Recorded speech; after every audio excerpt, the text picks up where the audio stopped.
Hey, welcome back to the Iron Tequila Podcast, where we're continuing our second installment on our series, The 5 Truths Men Must Know Now. And today we're talking about the second step, the second installment of this series. You're not weak for struggling, you're weak for hiding it. And, let's face it, Jordan, we all face battles mentally, emotionally, financially, and bottling it up and pretending it doesn't exist, stuffing it down. Men are good at that. Men are good at that. We're the best. Compartmentalizing and not paying attention to until it blows up. Exactly. I'm an expert. You're right. It's a losing battle. Really because that's what it does. It ends up blowing up on you. Yep. I'm Jordan. This is Tequila Poppy. Welcome. We're glad you're here. This is going to be a lot of fun today. Yeah. We're going to talk about dealing with struggles, and we've come to find through our journeys that strong men confront their struggles, they adapt to them, and they overcome them. And that's what we're going to talk about today. Yeah. The theme for our lives here is improvement. We're not here to just maintain the status quo. And part of that is owning your own stuff, right? Yeah, you gotta own your shit. Owning your own stuff, though, again, generally to us as individuals, especially men, it feels weak. It feels like we're, not good enough. It's uncomfortable. Extremely uncomfortable. We feel judged. We feel to the point where we can't do anything right. We're criticized. Completely. Hiding away from that is going to continue the problem. Yeah, it just a self-manifestation of the problem, and it only makes it, by ignoring it, it's like any problem. By ignoring a problem, it just gets bigger. Yes, it does. If your car is running out of gas and your gas light comes on and you just ignore it, what's going to happen? Yep. You're stuck. Eventually, you're going to be stuck. Yep. You got to restart, and that's pretty painful as well, the restarting process. So the lies that we're talking about here, they're just a denial of the truth when it comes down to it. And it really ends up being a mask. We all put on airs, if you will. High school is probably the place that most of that starts, maybe grade school. I don't know, the demands on that stuff are inching up in age, to where we have 10-year-olds who are having sex education at school, and they don't have any clue who they are, let alone how the body works and how they're supposed to integrate their feelings. Fuck. So in that process, though, the struggle is not the concern. The desire to appear strong when we're weak is the biggest concern here. So, being honest, right? Well, it's one of the biggest lies men tell themselves is that, showing weakness is a death sentence in society, in societal norms. It is. It's a death sentence in relationships, at work. It's frowned upon and discouraged. Yeah. To demonstrate weakness. In certain circumstances, it can be seen as a positive thing, like in a personal relationship, for example. But by and large, I agree completely. We show weakness as men, and we're going to get stepped on.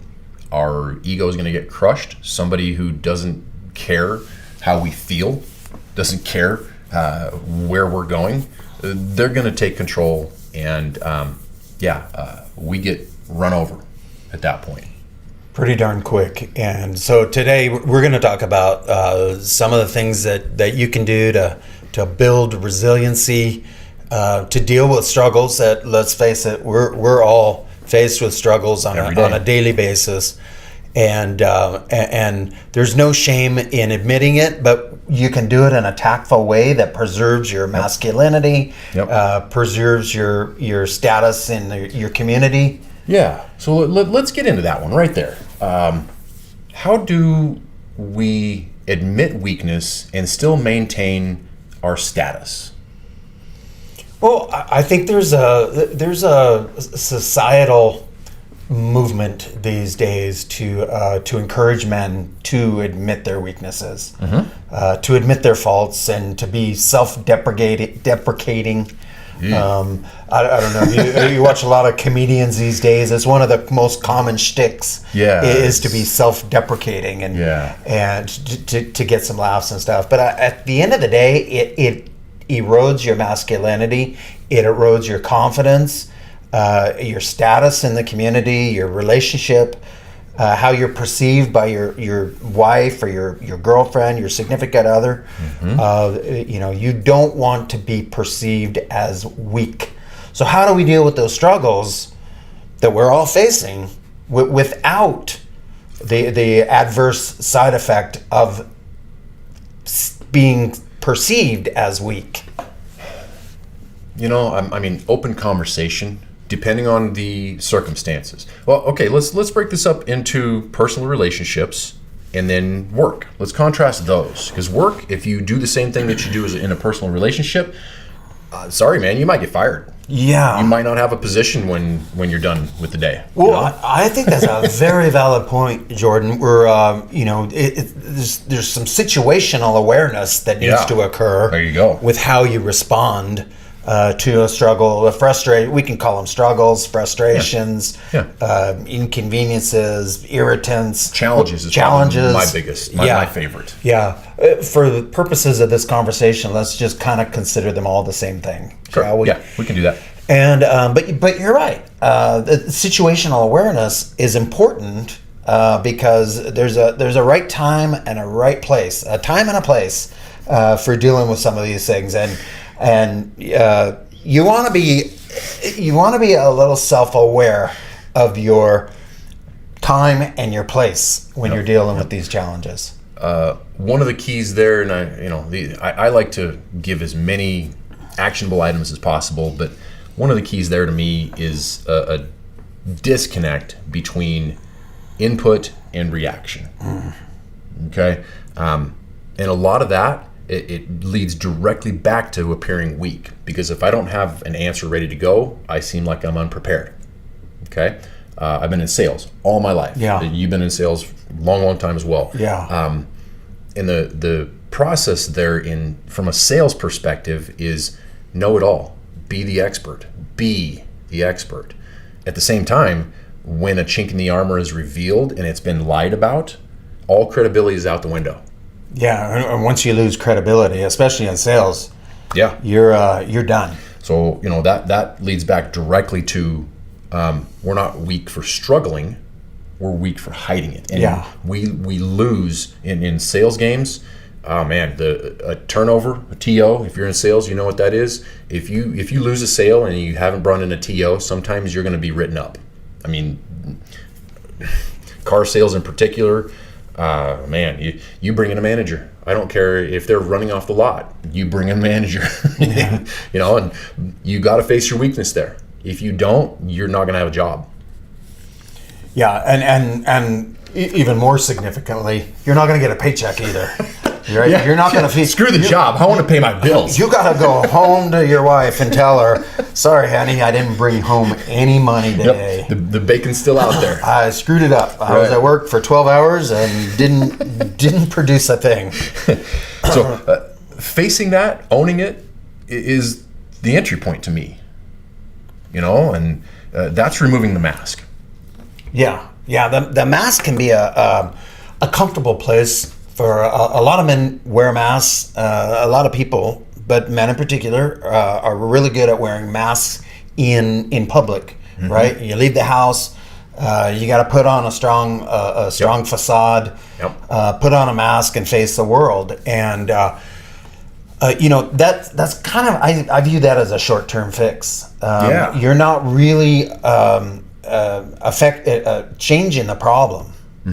Just kicking the can down the road? You're just kicking the can down the road, and you're not finding solutions. And so what we want to talk about today are some different strategies, some different ways that you can deal with challenges. Again, we all face them. and having challenges is not a weakness. I would argue even kicking the can down the road and not facing the challenge is a weakness. Yeah.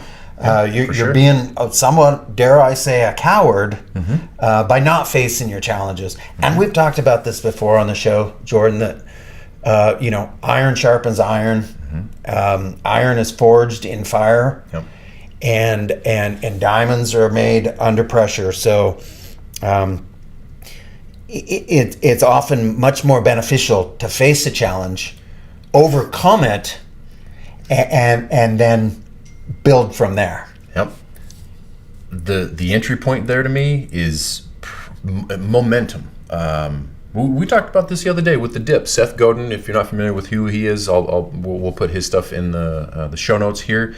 But the concept is along beginner's luck, and once beginners start to face the realities of their endeavor, they start to overthink it, and all of a sudden, the mask comes out. I need to appear better than I am. Right, I'm weak at this endeavor. Right, athletics as children is a great example. You pick up a baseball bat and you want to be able to hit it over the wall, just like the big leaguers do. If you don't know what you're doing, you appear weak.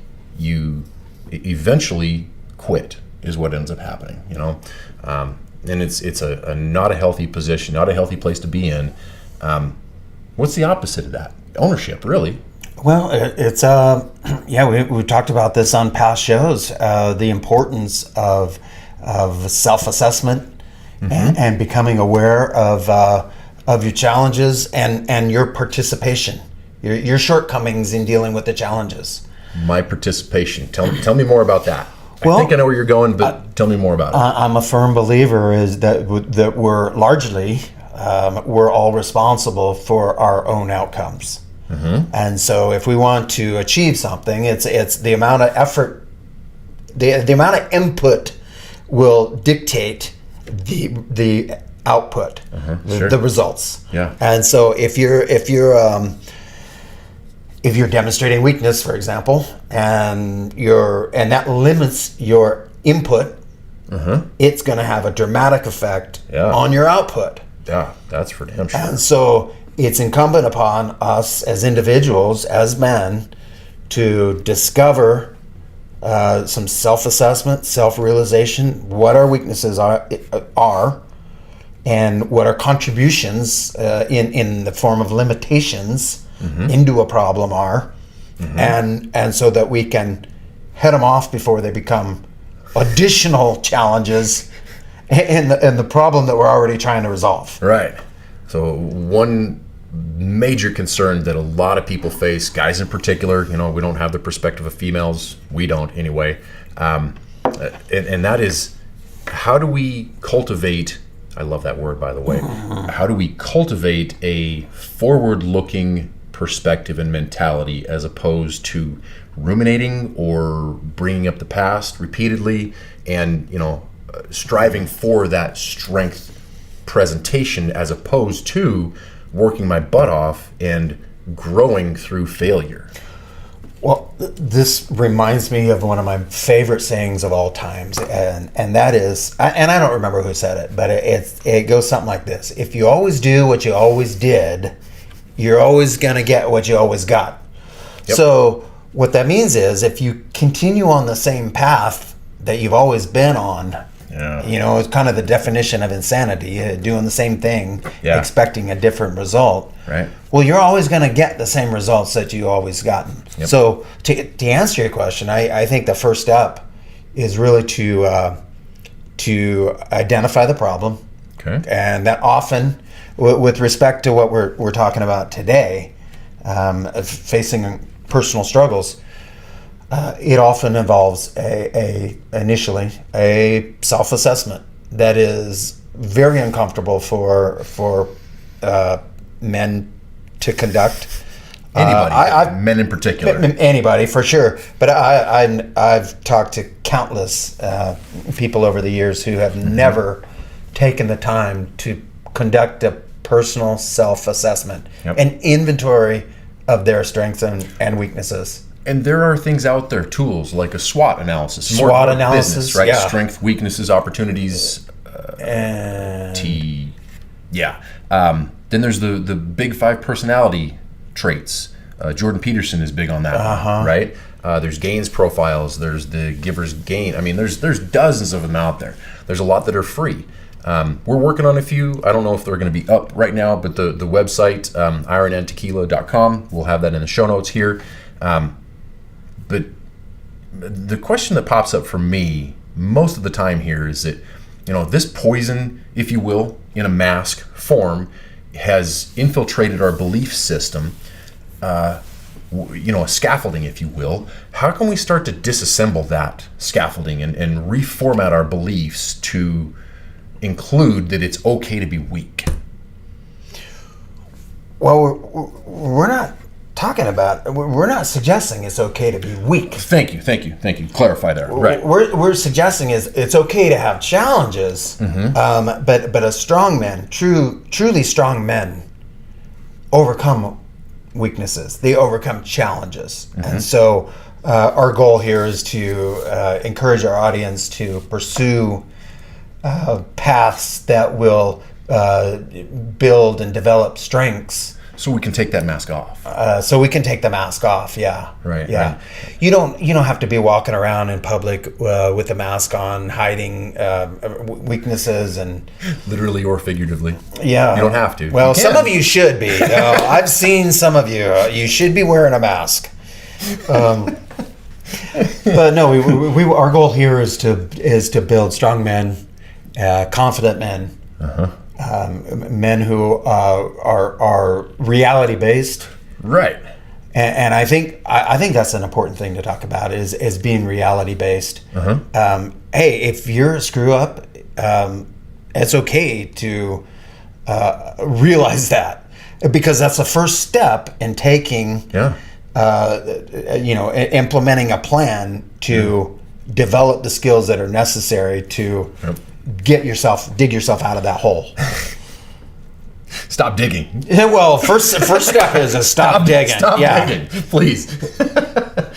Then let's figure out how deep the hole is. Yeah. Right? And who is available to help within that process. Yeah. Right? And there's a lot of opportunities for guys these days to find help. Who are some of the people? What are some of the things you do to look to seek guidance?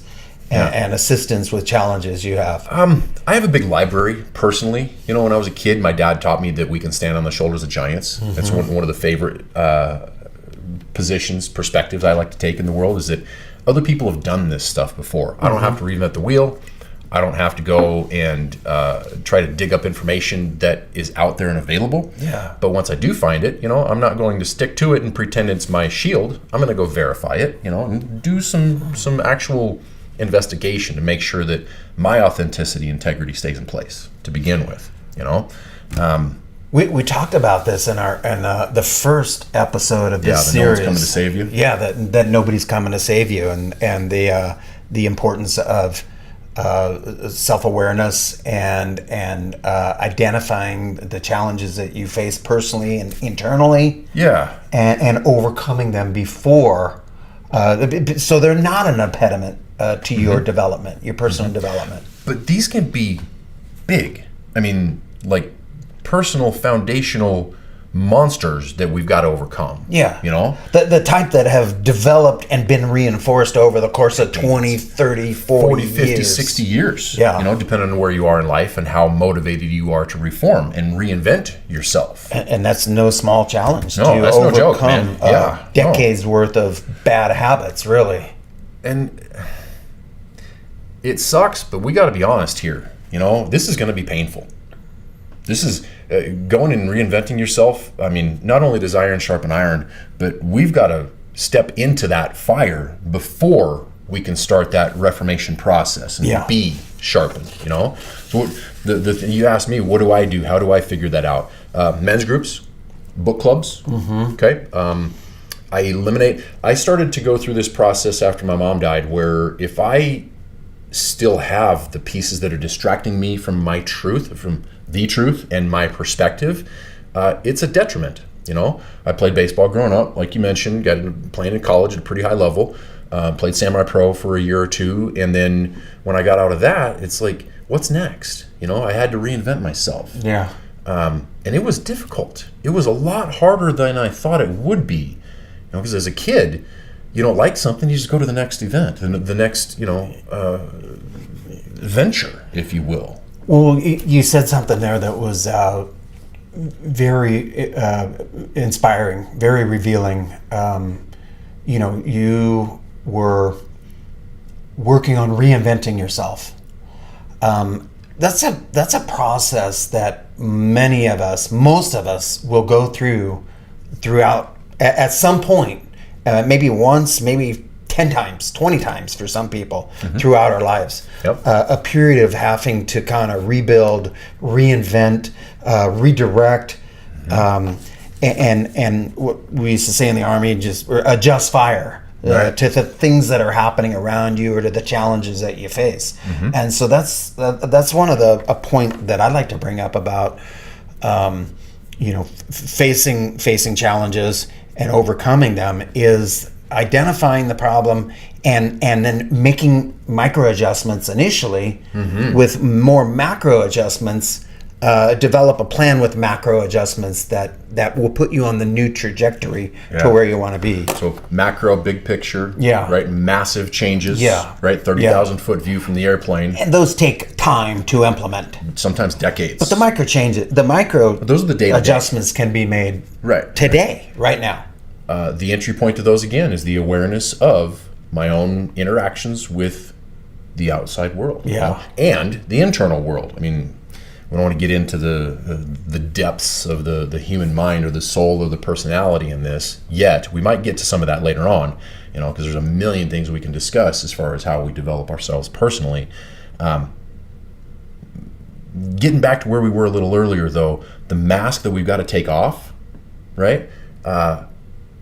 Once we get so ingrained in the patterns and the habits there, it's got to move to some sort of vulnerability with ourselves. And again, this is vulnerability that we want to identify in the next segment here. We've got to embrace that, got to. If we don't embrace the process of reinvention through vulnerability, we become stagnant, like you mentioned, and there's no real way to progress without sacrificing ourselves. Well, and we're going to talk about vulnerability in the second half of today's show. It's a bad word. You might disagree a little bit on this. Yeah, we have conflicting opinions on this, and a lot of society. There's a heavy influence in society these days to have men be more vulnerable. I like to call it reframing strengths. Okay. Because a little less negative connotation than being vulnerable. Yeah. Because let's face it, it is. Yeah. You think about it in your relationship. Men are leaders in relationships, and a woman doesn't want to follow a vulnerable man. Okay, so now we're talking about like personality characteristics versus being willing to once in a while be vulnerable. Let's hold that thought. Let's come back in just a minute. We'll be back in just a few after our break here. We'll see you in 2 and 2. Stay tuned. Welcome to the Iron Tequila Podcast. We're your hosts, Tequila Poppy and Jordan Martis. We're starting our new series on the 5 truths that men need to hear now. Number 1, nobody's coming to save you, and we know that's the truth. Number 2, you're not weak for struggling, you're weak for hiding it, which seems like a bit of an oxymoron. Number 3, confidence is not a feeling, it's a skill that can be developed. On the 4th episode, we'll discuss what's killing men's edge. And then finally, we'll end up with helping you develop a plan to get started. We'll cover this and a lot more in our upcoming series on the 5 truths that men need to hear now on the Iron and Tequila Podcast. Join us. Okay, we're back here for our second half. Tequila Poppy, I'm Jordan. This is the Iron and Tequila Podcast. Thank you. We appreciate you being here. Welcome back. Don't like and subscribe and all that. I want to engage here. Like Please. and subscribe. Give us your opinion. I want some comments. I want to know what you like about our show, what you don't like. If you think we're full of shit, cool. We're trying to develop an interactive show here, Yeah, and we want to feed off of interaction from our audience. Yep, you and got so it. we invite your comments. Yeah, please. We'll discuss them. We'll bring them on as many as we can here. Let's get this rolling. This is something where it's not us just talking at you. We want to be able to bring on things that are important to you, our audience, that you want to hear about, that you think are valuable, and helping you develop and move to the next stage in your life. So, reframing strength. Tell me about reframing strength and vulnerability. Well, there's been a big movement I've recognized in society over the last several years to encourage men to be vulnerable. Okay. And that encouragement includes having your feelings, talking about your feelings, revealing your feelings to your significant other. I don't know. Some may advocate revealing feelings at work, and I just, again, I mentioned earlier in this show, the first segment, that there's a time and a place for everything. Mm-hmm. And I'm not suggesting that there's not a time and a place for vulnerability. Mm-hmm. I'm just cautioning men who want to remain in their masculine frame to be deliberate with when they're vulnerable. There's exercise caution. Exercise caution. Approach with caution. Mm-hmm. And I think about the roles in a traditional masculine-feminine relationship, mm-hmm. for example, mm-hmm. and women largely want to be led by a strong man. Yeah. A man who has a plan, who has a mission, who has a direction and goals. Yep. And the women largely, not all women, but largely they want to be led by a man who has strong convictions, a strong sense of right and wrong, strong direction and goal-oriented and motivated to accomplish the mission. A lot of that, I think, is historically just time, evolutionarily. What I mean by that is that over the millennia that we've been here on this planet as whatever we were before the first hominid, and then as humans throughout time, females and males had specific roles. Mm-hmm. Mm-hmm. A man, I don't know if I really care what current society thinks is going on, but a man is unable to have a child, right? A woman, it's true. A woman has ovaries, a man does not. We're talking science here. And so, maintaining that, I don't want to buck the system, and that just seems ridiculous to me. There's a lot of history behind all this, trust me.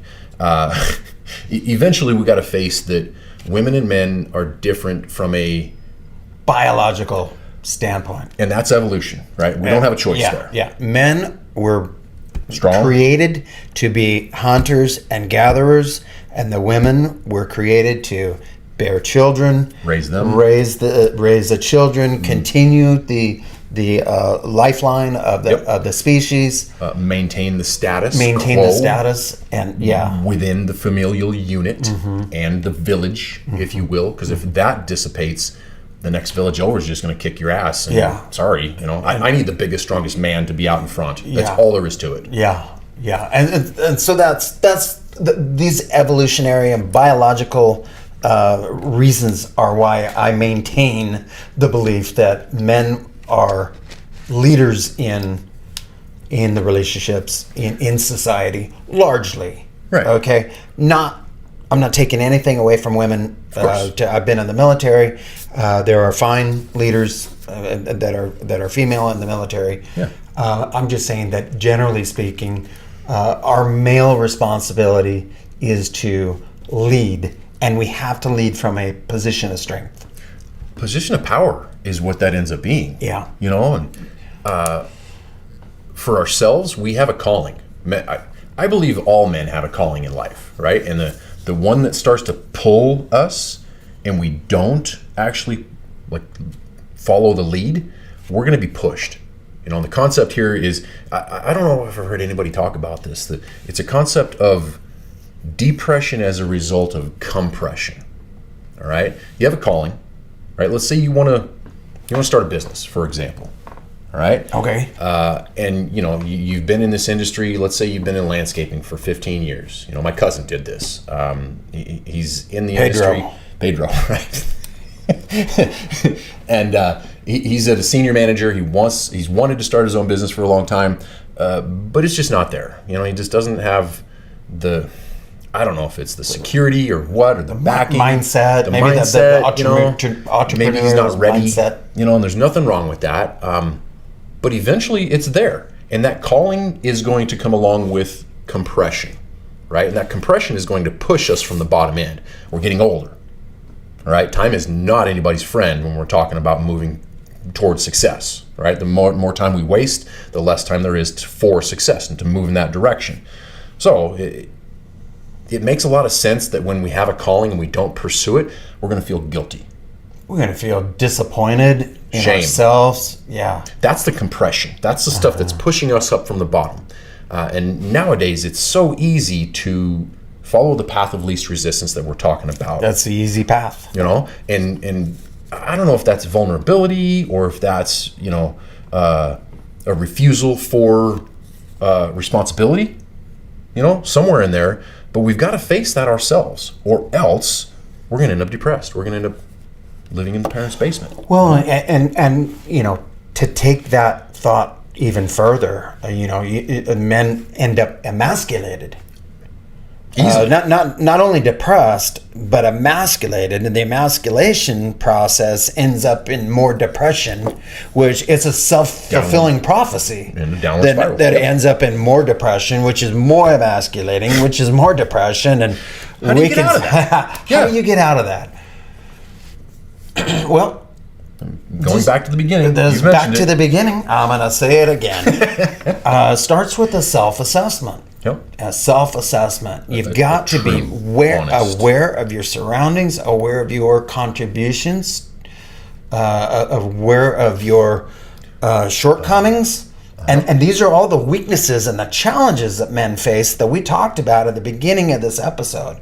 These are weaknesses. It's not a weakness to acknowledge those, because we all have them. Yeah. It's a weakness to hide it, ignore it, and not face it. Yeah. Because by sticking your head in the sand, ostrich. Yeah. Mm-hmm. you're not going to get out of that cycle. So you must confront it, and the first step in confronting it is acknowledging it. Yep. If there's no acknowledgement, I believe the next step there, I don't know if we've clarified this a bunch, but I put a lot of thought in this over the years. I know you have too, is ownership. Yeah. You know, you gotta be personally accountable. The idea to me is that it's impossible to change anything that you don't own. Yeah, you talked about in another segment that we did recently. You talked about the cows and the bison. Yeah. And how Into cows. The storm. Yeah. So they're very similarly biologically speaking. Same genus, if you will, or whatever that is in the scientific realm. Cow's reaction to a storm is to run away from the storm, and so they find themselves running until they die with the storm. Literally with the storm. Right. And the bison's mentality is to run into the storm, and with the goal of running through the storm as quickly as possible. Yeah.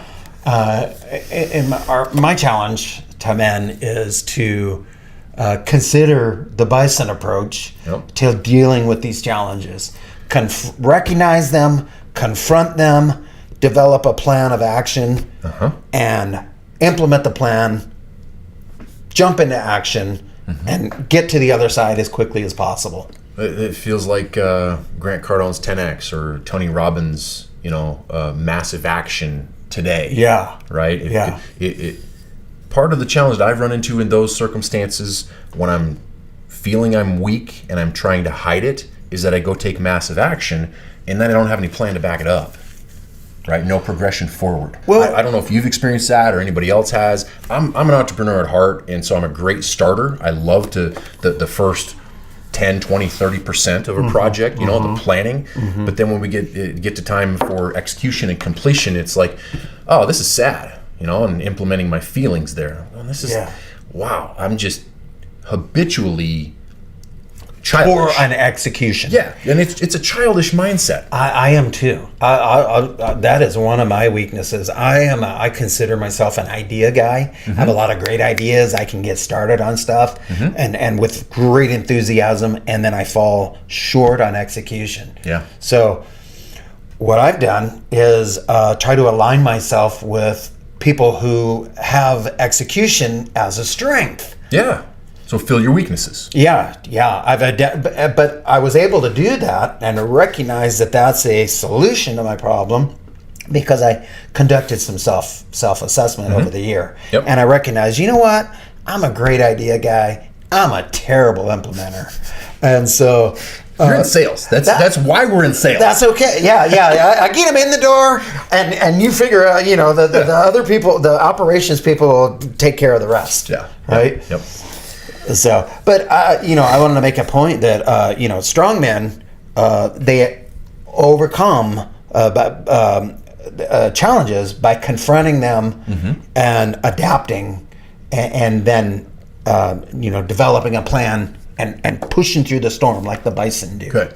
Our call to action for you: if you're in a position where you are stagnant, you're stuck, you're disgusted, that's usually the indicating factor there that you want to move forward and you're fed up with the bullshit that's current and you're not going to take it any longer. Disgust.